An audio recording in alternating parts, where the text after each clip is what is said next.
ముందుగా మన గురువైన బ్రహ్మర్షి పితామహ గారికి ఆత్మీయ వందనాలు, స్వర్ణమాల మేడంకు ఆత్మీయ వందనాలు. నా పేరు ఆనంద్ డాలియా, మాది వరంగల్. నేను మొదటి రోజు 5ంటికి వచ్చాను. ఇక్కడ రెండో రోజు ఈరోజు కార్యక్రమం నడుస్తున్నాయి. మొదటి రోజు జ్యోతి ప్రజ్వలన, అందరి సీనియర్ మాస్టర్ల వారి ఎక్స్పీరియన్సెస్ చెప్పారు. ఈరోజు మార్నింగ్ అద్భుతమైన ధ్యానం నడిచింది. దాని తర్వాత సీనియర్ మాస్టర్లతో అయ్యింది.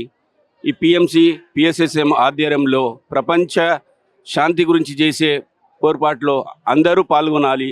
మేము పాల్గొంటున్నాం, మీరు కావాలి. ఇలా ప్రతి నెల ఒక్కొక్క మండలాల జిల్లాలలో కూడా చేయాలని పిఎంసి వారిని ఈ వేదిక ద్వారా నేను కోరుచున్నాను.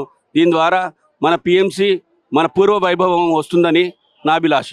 భోజనాలు చాలా అద్భుతంగా ఉన్నాయి. ఇక్కడ వచ్చిన వారికి అందరికీ వసతి సౌకర్యాలు కూడా అద్భుతంగా కల్పించారు. పిఎంసి డైరెక్టర్లు కానీ ప్రతి ఒక్కరు కానీ చాలా అద్భుతంగా వర్క్ చేస్తున్నారు. ధన్యవాదాలు.